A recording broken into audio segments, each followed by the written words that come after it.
Jimmy was deep into Red House, his Stratocaster weeping with emotion when Alvin Lee walked uninvited onto the Marquee Club stage, grabbed the backup guitar, and started fingerpicking like he owned the room. What Jimmy did in the next 60 seconds wasn't what anyone expected from the electric guitar god. It wasn't anger. It wasn't the territorial defensiveness that London insiders predicted.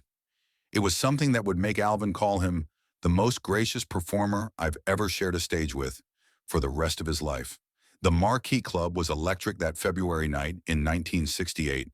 Every table packed with the kind of crowd that only London could assemble when Jimi Hendrix was performing in his legendary residency.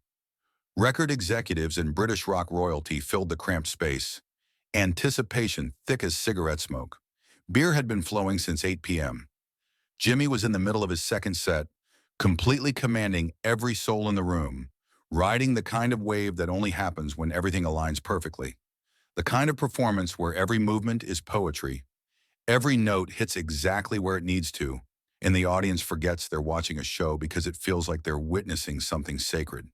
He'd already electrified the crowd with Purple Haze, Hey Joe, and The Wind Cries Mary. Now he was deep into the blues ballad that showcased the tender vulnerability hiding beneath the psychedelic swagger, the song that reminded everyone why he was called the master of the Stratocaster. Nobody saw Alvin come in. That was the first unusual thing about the evening. Alvin Lee, the lightning-fast guitarist from 10 years after, had somehow slipped into the marquee without causing the riot that his presence usually created. No band entourage, no photographers, no club managers scrambling to comp his every drink. Just Alvin wearing a simple black jacket, moving through the crowd like smoke, choosing invisibility over the attention that followed him everywhere. He had been drinking, not stumbling drunk, but enough to loosen his usual restraints. He'd spent a week in London, taking a break between sessions, and decided he needed to see Jimmy perform live. The problem was that watching wasn't enough. Listening from the audience, appreciating the raw talent that was reshaping British music should have been sufficient for any seasoned performer. But Alvin Lee had never been just any performer, and he had certainly never been good at staying quiet when he heard music that moved him. The stage called to him like gravity, irresistible and undeniable. What happened next would become one of the most talked about moments in London music history.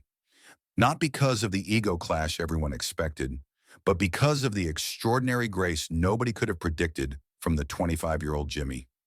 Jimmy was hitting the emotional peak of Red House, the blues that had introduced London to his softer side when he was still proving himself in Britain. The band was locked in perfect sync behind him, every musician understanding their role in creating the musical magic that made hearts stop and souls soar. The lighting was perfect, a soft blue glow that made Jimmy look like something otherworldly. And Jimmy himself was doing what he did better than anyone else alive, making 200 people feel like he was playing directly to each of them individually. It was the kind of performance that reminded everyone why they called him revolutionary. And then Alvin appeared at the edge of the light. He walked up the side steps like he had every right to be there. Like this was a planned collaboration, like sharing the stage with Jimi Hendrix was the most natural thing in the world. His footsteps were confident despite the drinks, and his face wore an expression of pure musical appreciation that had nothing to do with ego and everything to do with art, recognizing art. The band stumbled for a moment, their instruments faltering as confusion rippled through them. Every musician looking to Jimmy for guidance on how to handle this unprecedented situation. The audience gasped, a collective intake of breath that moved through the room like wind through leaves. 200 people simultaneously realizing that something extraordinary was unfolding. And Jimmy kept playing, his voice never wavering, his eyes tracking Alvin's approach with an expression that nobody in that room could quite decipher, but everyone would remember forever. Alvin reached the spare guitar that stood stage right, lifted it from its stand, and joined in with delicate finger-picking patterns that complemented Jimmy's heavy blues like silk threading through steel. The magnitude of this moment cannot be understated. Alvin Lee, uninvited and clearly under the influence, had just walked onto Jimi Hendrix's stage during the most intimate moment of his set and started harmonizing like they had rehearsed this collaboration for months. It was the kind of move that could end careers, destroy friendships before they had a chance to begin, or create a rivalry that would dominate headlines for years. Every single person in that room held their breath, suspended between excitement and horror, waiting to see how the master of psychedelic rock would react to this unprecedented invasion of his musical territory. Jimi had options, and everyone in that room knew what those options were. He could have stopped mid-verse, called security with a gesture, and had the speed demon escorted from his stage with maximum embarrassment. He could have made a cutting remark at Alvin's expense, turned the moment into a punchline that would have gotten laughs but left permanent damage. He could have simply walked off stage himself, leaving Alvin alone in the spotlight with no accompaniment. Jimi did none of those things. Instead, he did something that would define his character for the rest of his life. He smiled. Not his famous stage grin that made crowds roar from continent to continent. Not the practiced charm he used to navigate interviews. This was a genuine smile, warm and spontaneous, like an old friend had just surprised him in the best possible way. He shifted slightly, making room for Alvin beside him at center stage, and adjusted his own guitar so their sounds could blend together properly. It was the gesture of a host welcoming an honored guest, not a king defending his throne from an intruder. And then something magical happened. They played together, Jimi and Alvin, the master of psychedelic blues and the master of lightning-fast picking, sharing a stage that was supposed to showcase one voice, but suddenly contained two. Alvin's crystalline finger-picking, providing the perfect counterpoint to Jimi's raw emotional power, creating something that had never existed before. The band, recovering from their initial shock with the professionalism that had made them London legends, found their groove and locked in behind the two guitarists with a precision that suggested they had been playing together for decades. The audience, slowly understanding that they were witnessing something that would become part of music mythology, began to cheer with an enthusiasm that bordered on religious ecstasy. Picture the scene because the visual impact matters. Two of the most innovative guitarists in rock and roll. Icons whose playing had influenced every serious musician in Britain, standing shoulder to shoulder on a London stage, sharing a blues while 200 people watched in amazement. No competition between them, no ego demanding dominance, no defensive posturing about whose spotlight this was supposed to be. Just two artists creating something beautiful together that transcended their individual fame. The song ended with intertwining guitar lines that seemed to hang in the air like incense. The applause that followed was volcanic, the kind that makes your chest vibrate with the sheer force of 200 people expressing joy and disbelief simultaneously. Alvin stood there in the spotlight, the alcohol haze clearing from his eyes as the magnitude of what he had just done began to sink in. He had just crashed Jimi Hendrix's show. He had interrupted the master during his most vulnerable moment in front of 200 paying customers. He had made a complete fool of himself, and now he was going to have to face the consequences. But Jimi wasn't finished with him yet. "Ladies and gentlemen," Jimi said, his voice cutting through the applause with that distinctive American drawl that had charmed London. "I'd like you to meet someone special. Some of you might know him. He's been known to make a guitar sing faster than anyone alive." The audience laughed, the tension dissolving like smoke. Alvin stood there paralyzed, not sure whether he was being gently mocked or genuinely embraced.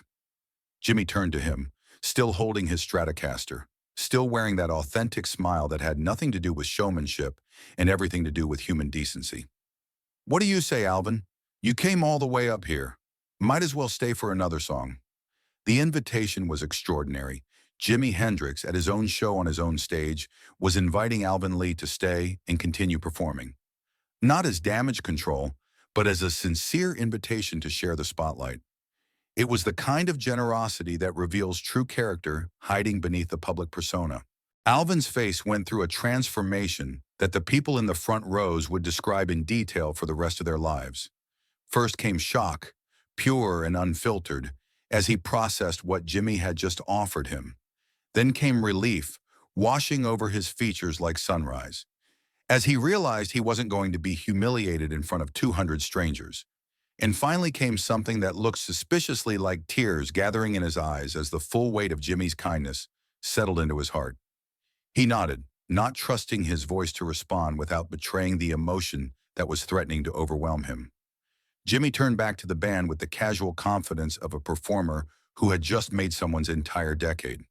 "Let's do something we all know," Jimi said, his voice carrying easily to the back of the club.